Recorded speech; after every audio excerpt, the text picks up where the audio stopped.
여러분 안녕히 주무셨습니까? 참 좋은 아침입니다. 우리 2015년 6월 30일 화요일 말씀으로 드리는 오늘의 번제 함께 합니다. 레위기 21장 1절부터 24절까지 말씀으로 같이 하겠습니다. 우리는 1절부터 9절까지만 같이 읽어봅니다. 시작. 여호와께서 모세에게 이르시되 아론의 자손 제사장들에게 말하여 이르라. 그의 백성 중에서 죽은 자를 만짐으로 말미암아 스스로를 더럽히지 말려니와 그의 살붙인 그의 어머니나 그의 아버지나 그의 아들이나 그의 딸이나 그의 형제나 출가하지 아니한 처녀인 그의 자매로 말미암아서는 몸을 더럽힐 수 있느니라. 제사장은 그의 백성의 어른인즉 자신을 더럽혀 속되게 하지 말지니라. 제사장들은 머리털을 깎아 대머리 같게 하지 말며 자기의 수염 양쪽을 깎지 말며 살을 베지 말고 그들의 하나님께 대하여 거룩하고 그들의 하나님의 이름을 욕되게 하지 말 것이며 그들은 여호와의 화제 곧 그들의 하나님의 음식을 드리는 자인즉 거룩할 것이라. 그들은 부정한 창녀나 이혼당한 여인을 취하지 말지니 이는 그가 여호와 하나님께 거룩함이니라. 너는 그를 거룩히 여기라. 그는 내 하나님의 음식을 드림이니라. 너는 그를 거룩히 여기라. 너희를 거룩하게 하는 나 여호와는 거룩함이니라. 어떤 제사장의 딸이든지 행음하여 자신을 속되게 하면 그의 아버지를 속되게 함이니 그를 불살을 지니라.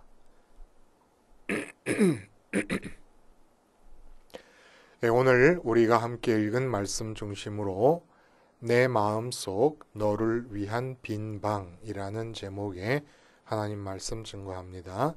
내 마음속 너를 위한 빈방. 여러분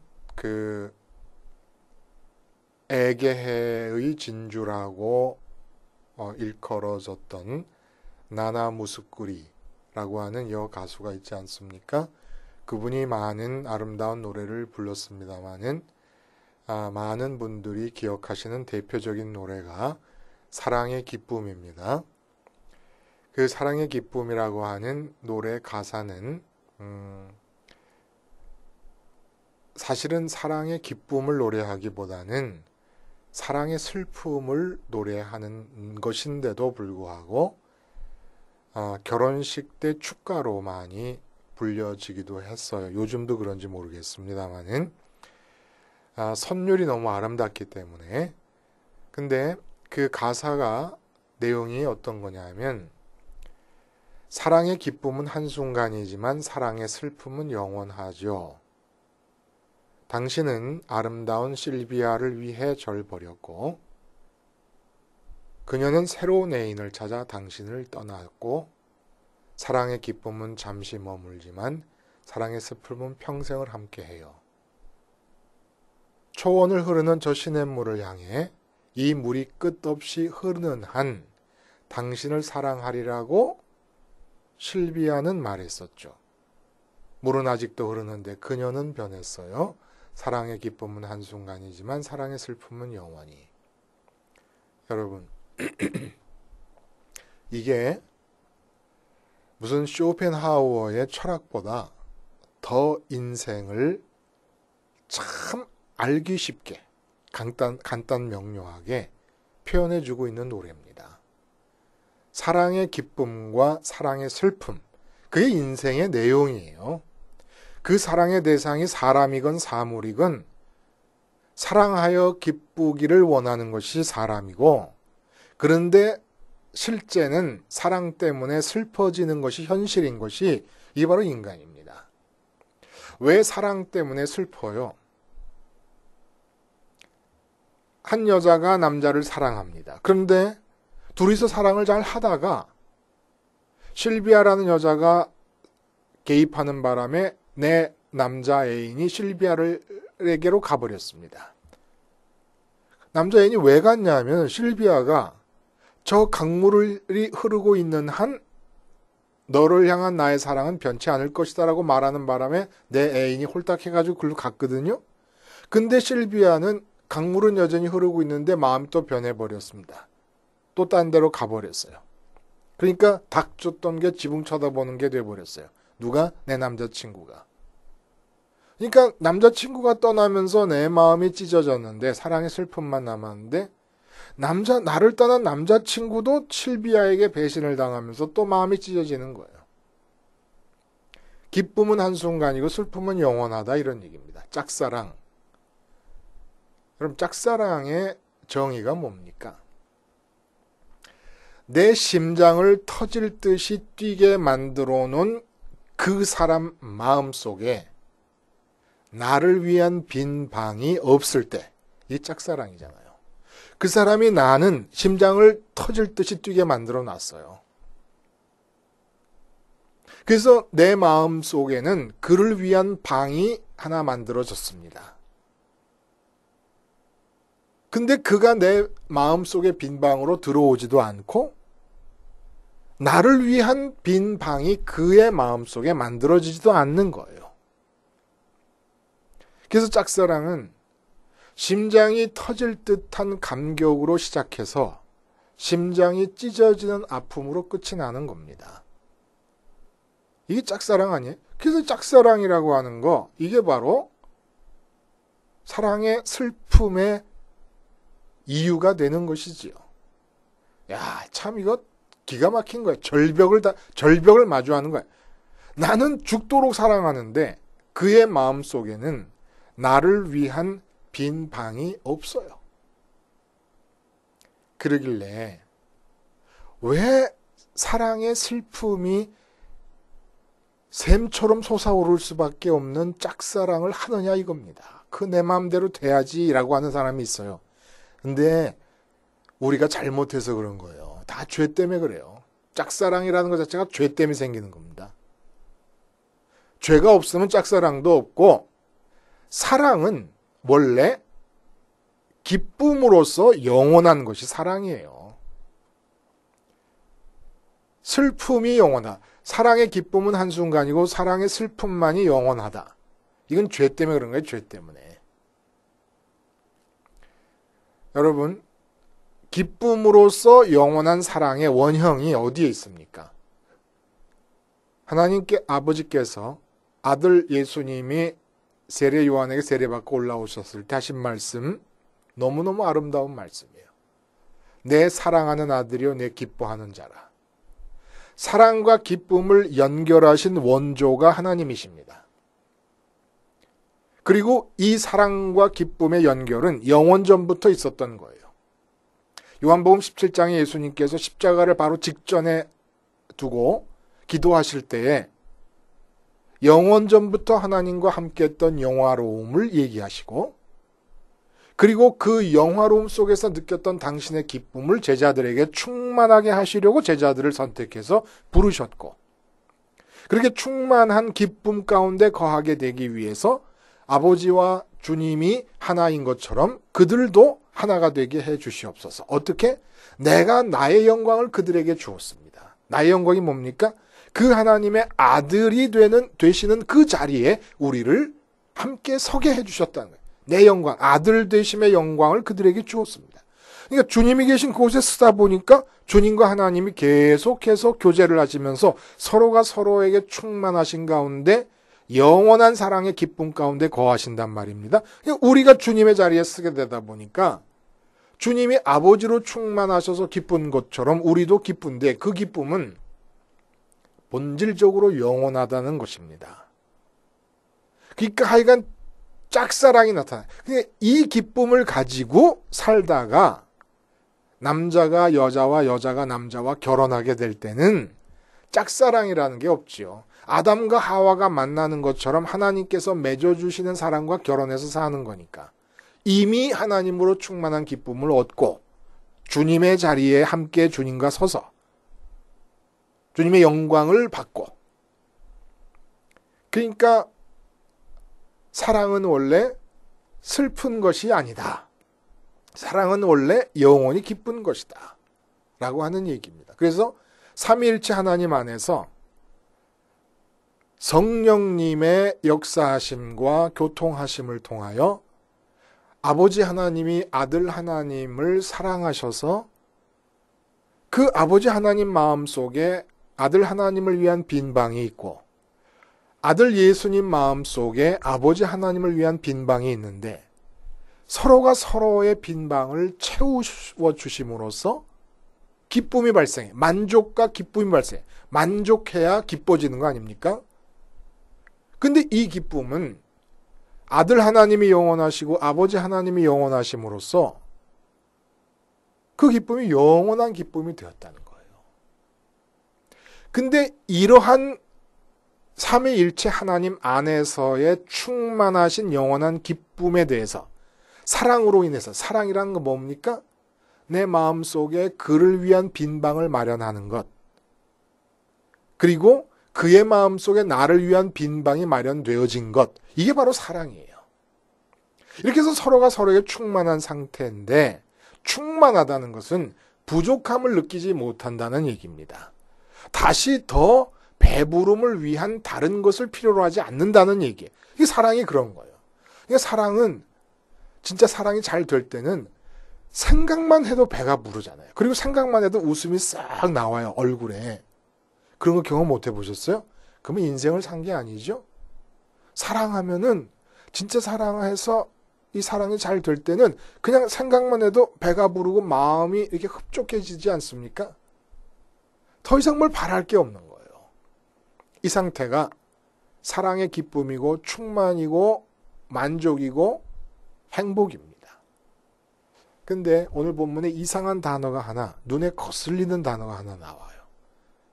어떤 단어가 눈에 거슬리냐 하면 이제 선민들의 거룩에 대한 이야기를 하시다가 대제사장과 제사장의 거룩함을 얘기하십니다. 근데 제사장들이 누구냐 하면은 하나님의 음식을 드리는 자들이라고 그렇게 표현을 하고 계시는 거예요. 우리가 읽은 부분에서 6절입니까? 하나님의 음식을 드리는 자들이다. 하나님의 음식이라는 것은 제사물을 말하는 것인데 뭐 번제다, 소제다, 또 속죄제다, 속건제다, 화목제다 하는 이런 제사물들을 말하는데 하나님이 무슨 소나 양이나 염소를 잡아먹고 뭐 양분을 보충하셔야 사시는 분은 아니시잖아요. 그렇죠? 근데 이스라엘의 제사라는 것은 제물과 제사를 드리는 헌제자가 동일시되는 것입니다. 다시 말해서 양을 드린다 그럴 때는 양과 동일시된 나를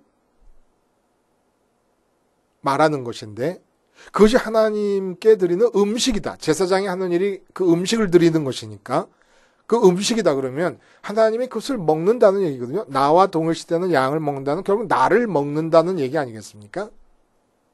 나를 먹는다는 얘기는 나를 굶주려 하고 계신다는 뜻 아니겠습니까? 여기서 이상한 생각이 든다는 거예요.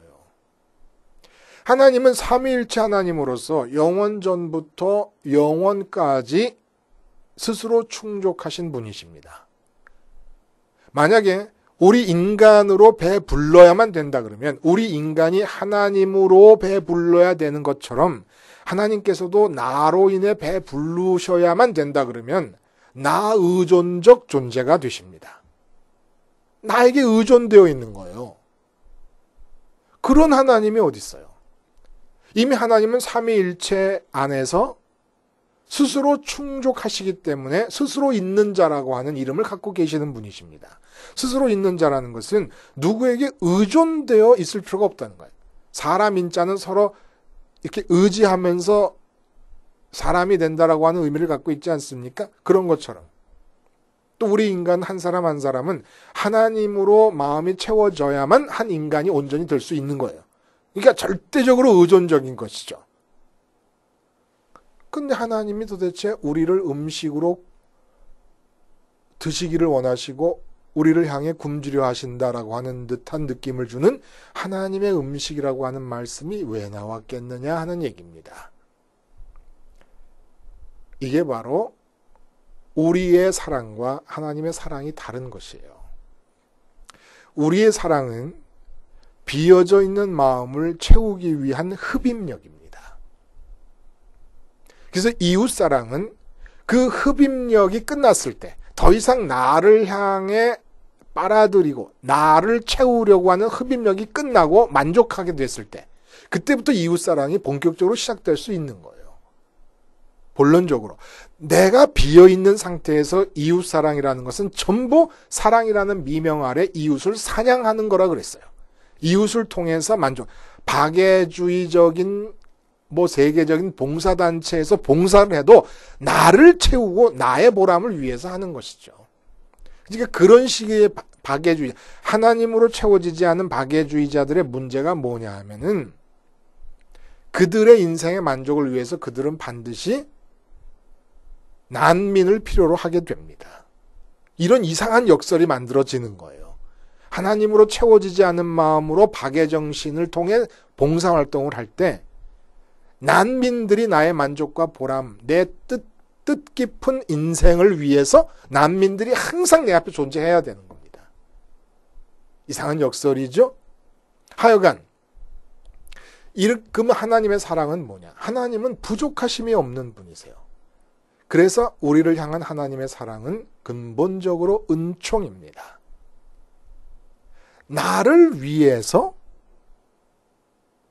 하나님께서 당신의 마음 속에 부족함이 없는 그 마음 속에 내가 필요로 하지 않아요, 하나님은. 근데 나를 위해서 빈 방을 만들어 놓으신 것입니다. 하나님의 빈 마음 속, 마음으로 나를 품으시기 위해서 우리 짝사랑할 때 문제가 뭡니까? 아무리 사랑을 고백해도 그쪽이 뭐라 그래요? 미안해, 미안해. 내 마음에는 실비아가 가득 차 있기 때문에 더 이상 너를 위한 내 마음 속에 빈 공간이 없어. 절망스럽죠. 절망스럽죠. 근데 하나님께서 무엇이 부족하신 분이 아니신데 일부러 나를 위한 당신의 마음속 안에 빈 방을 만들어 놓고 내 이름을 갖다 붙여 놓았다는 겁니다. 태승철이란 팻말을 갖다 붙이고 태승철의 빈 방을 만들어 놓으시고 당신의 마음속에, 그리고 홍길동이라는 사람의 이름을 붙여놓고 빈 방을 만들어 놓으셨다는 거예요. 당신의 마음속에 이름이 붙어있는 빈 방들의 임자, 그들이 바로 선민입니다. 그들이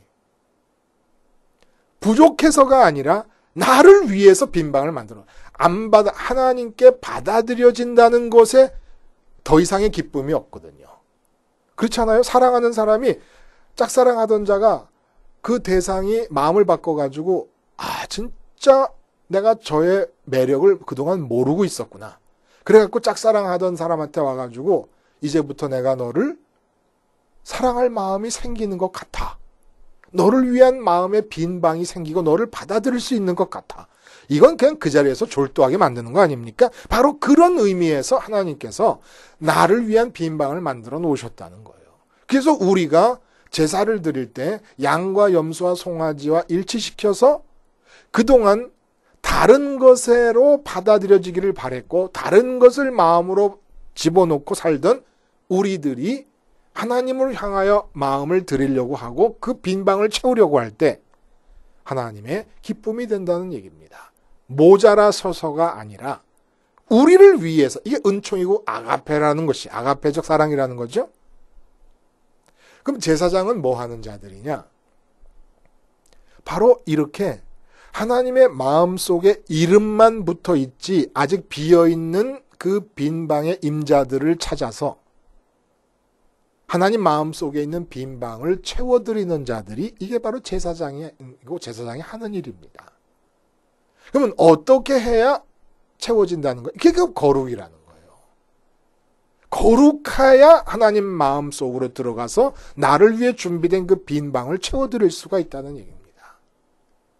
하나님의 마음속에 준비된 나를 위한 빈 방에 내가 거룩해짐으로써 채워지면 그 다음에 어떤 일이 일어나느냐? 그 다음에 내 삶은 전적으로 지혜와 능력이 무한하신 하나님에 의해서 지배되고 이끌려가는 삶이 되는 것이에요. 이 땅에서의 삶도. 그래서 제사장들이 바로 그런 일을 하는 사람, 우리가 만인 제사장 시대에 그런 일을 하는 사람인 거예요. 그러니까 우리는 어떻게 되었냐 하면은 우리 스스로가 하나님의 음식이고 하나님의 마음속 빈방을 채워드리는 음식이고, 그리고 그 음식은 한 번 채운다고 되는 게 아니라 우리가 밥 한 번 먹었으면 된 겁니까? 또 그 다음날 또 먹어야 되는 것과 마찬가지로 그냥 흐름처럼 우리 마음은 강물이 흐르듯이 하나님께로 지속적으로 흘러가야 되는 것이지. 하나님의 음식이 되기 위해서. 그렇게 음식이 된과 동시에 만인제사장 시대에 살면서 우리 스스로가 제사장이기 때문에 그러한 삶을 살면서 그것이 눈에 띄어서 그렇게 되기를 소원하는 선민들을 찾아내서 하나님께 드리는 제사장의 일을 해야 된다는 것입니다. 자, 거룩이 뭐예요, 여러분? 거룩. 거룩해야 하나님의 음식이 됩니다. 그러니까 제사장으로 산다는 것은 호텔 보이가 호텔 빈방이 많으니까 하룻밤에 예를 들어 10만 원 하는 호텔이다 그러면 10시 반 넘어가면서 한 5만 원에 낮춰가지고 빈방을 다 채우려고 하는 것 같은 호텔 보이로 사는 게 제사장이에요. 하나님 마음속에 선민을 향한 빈방들을 채워드리는 겁니다. 근데 그렇게 하려니까 그 마음속에 들어가려면 거룩해야 되는데 사람들이 호텔 보이인 내가 거룩한 모습을 띄어서 그에게 거룩을 가르쳐야 그가 하나님의 음식이 되고 하나님 마음속 빈방을 채워드릴 수 있게 된다는 겁니다. 제사장이 하는 일이 그거라는 거예요. 그래서 거룩하라고 하는 얘기를 하는 거예요. 근데 거룩이 뭐냐 하면 여러분 태초로 돌아가 보면 혼돈과 공허와 흑암이 덮인 기품이 있었습니다. 혼돈.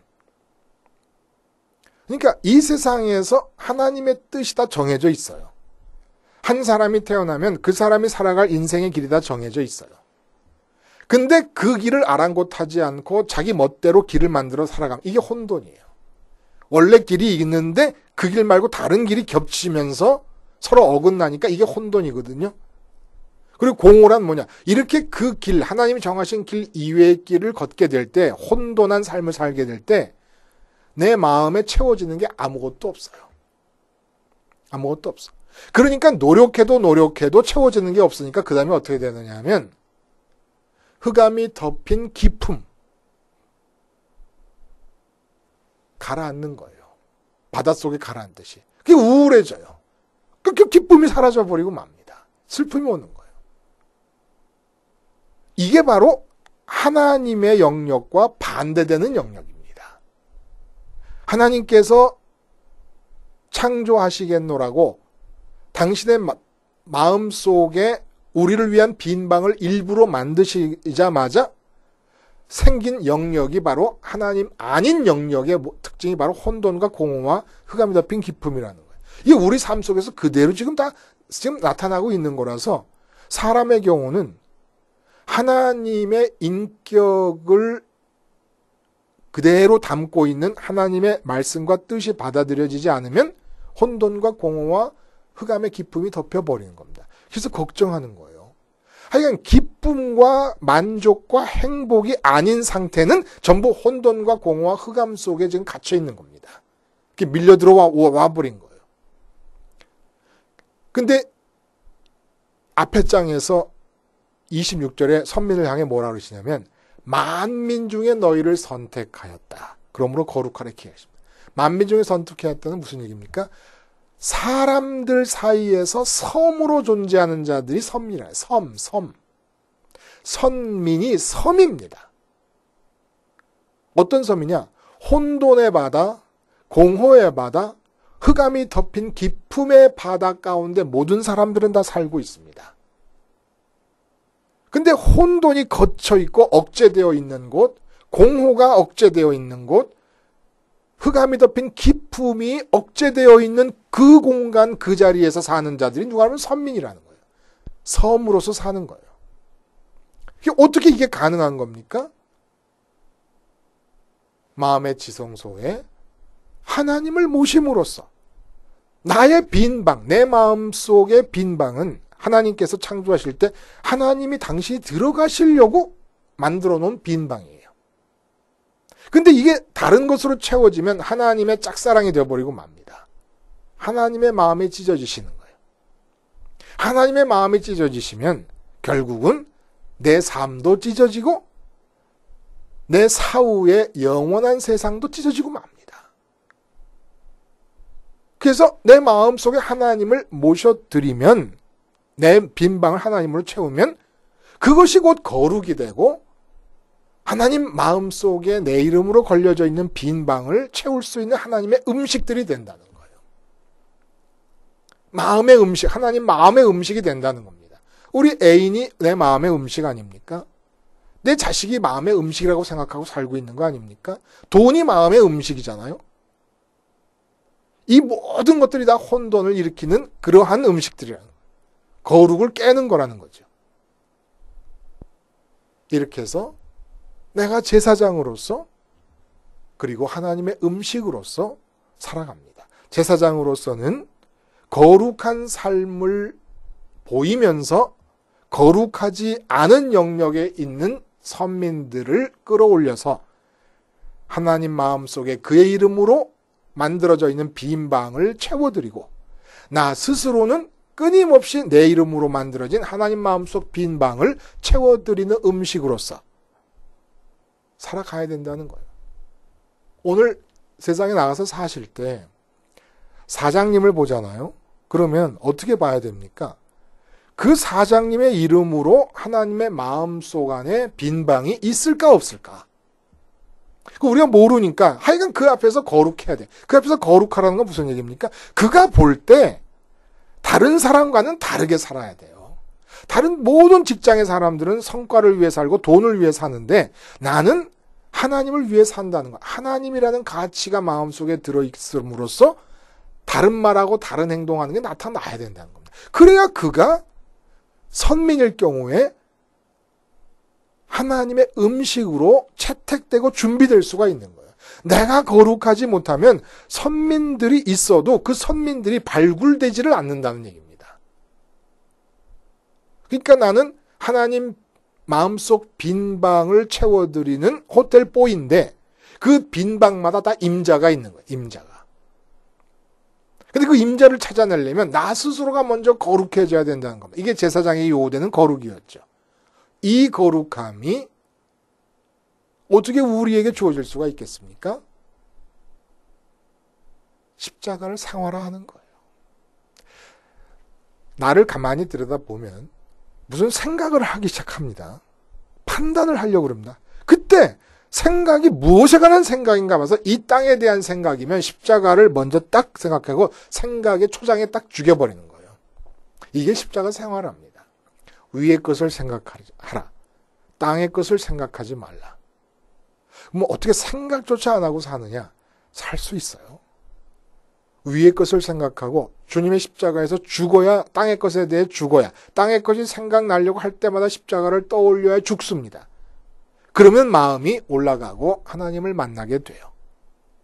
하나님의 빈방에 들어가서 채워드리는 하나님의 음식이 돼요.